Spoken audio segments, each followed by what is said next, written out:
Hello friends. आज हम आपको सुनाने जा रहे हैं कहानी राहुल और जादुई मैगी मसाला। तो कहानी को शुरू करने से पहले चैनल को सब्सक्राइब करें और कहानी पसंद आए तो लाइक भी करें। किसी गांव में हरिया नाम का एक आदमी रहता था। उसका एक बेटा था जिसका नाम था राहुल।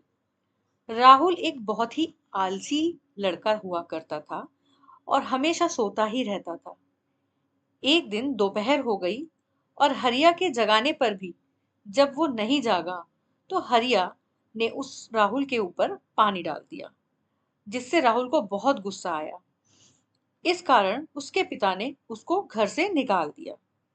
भूखा प्यासा वो घर से बाहर चला गया।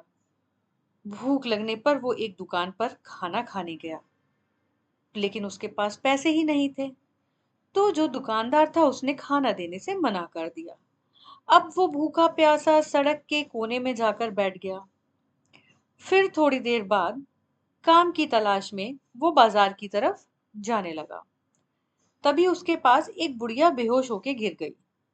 राहुल ने उस बुढ़िया को उठाया, उसकी मदद की और उस बुढ़िया को उसके घर पहुंचाया। बुढ़िया ने उसको धन्यवाद दिया। राहुल ने बुढ़िया को बोला, अम्मा मुझे बहुत भूख लगी है, क्या कुछ खाने को मिल सकता है? तो बुढ़िया ने उसको 20 रुपए दिए और बोली, कुछ बाहर से लेकर आओ। राहुल ने सोचा 20 रुपए में खाने के लिए क्या ही आएगा, इसलिए उसने 20 रुपए की 2 मैगी के पैकेट ले लिए। बुढ़िया ने उन पैकेट को पकाया और दोनों ने साथ साथ बैठकर मैगी खाई। मैगी खाने के बाद जब राहुल जाने लगा तो बुढ़िया ने उसको बोला, बेटा रुको। राहुल को हुआ, अम्मा क्या हुआ? तो बुढ़िया ने उसके हाथ से मसाले की एक भरी हुई डिब्बी रख दी। राहुल बोला, अम्मा ये क्या है? अम्मा बोली, बेटा ये एक जादुई मसाला है। जब भी तुम इस मसाले की एक चुटकी किसी भी खाने में डालोगे तो उसकी मात्रा बहुत ही ज्यादा बढ़ जाएगी। राहुल वो डिब्बी लेकर वहां से चल देता है। चलते चलते वो सोचता है, सबसे आसान तरीका तो मैगी बनाना ही है, क्यों ना मैं मैगी ही बेचने का काम शुरू करूं। उसके दिमाग में एक आइडिया आया। वो अपने हाथ में पहना हुआ चांदी का कड़ा बेचकर कुछ बर्तन और मैगी खरीद के ले आता है और पास के जंगल से लकड़ियां तोड़ के लाता है, मैगी का स्टॉल बनाता है और अपनी एक मैगी की दुकान शुरू कर देता है।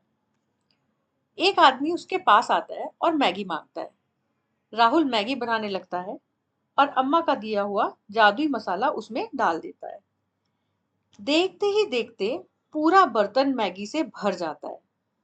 अब राहुल बहुत ही खुश हो जाता है कि मेरा पूरा बर्तन मैगी से भर गया है और जादुई मसाले से मैगी का टेस्ट भी बहुत अच्छा हो जाता है। ग्राहक उसकी मैगी की बहुत तारीफ करता है। धीरे धीरे उसकी मैगी की तारीफ दूर दूर के गांव में जा होने लगी। उसकी दुकान पर मैगी खाने वालों की भीड़ लग जाती थी। समय बीतता गया और राहुल हाईवे पर अपना एक ढाबा खोल लेता है। एक दिन उसके गांव के लोग उसी ढाबे में आते हैं और राहुल को देखकर बोलते हैं, अरे राहुल, ये तो तुम्हारा ढाबा है, हमें पता ही नहीं था। फिर वो लोग उसके घर जाके उसके माता पिता को बताते हैं। उसके माता पिता रोज घंटों तक भूखे प्यासे मंदिर में बैठकर उसके अच्छे होने की प्रार्थना करते थे कि मेरा बेटा सुरक्षित रहे। ये सुनकर राहुल अपने माता पिता के पास जाता है, उनसे मिलता है। राहुल को देखकर वो बहुत खुश होते हैं। राहुल उनको अपने साथ अपने ढाबे पर लेकर आता है और अपने माता पिता को अपने हाथ से मैगी बनाकर खिलाता है। उसके माता पिता मैगी की बहुत तारीफ करते हैं। फिर राहुल अपने माता पिता से खुशी खुशी साथ रहने लगता है।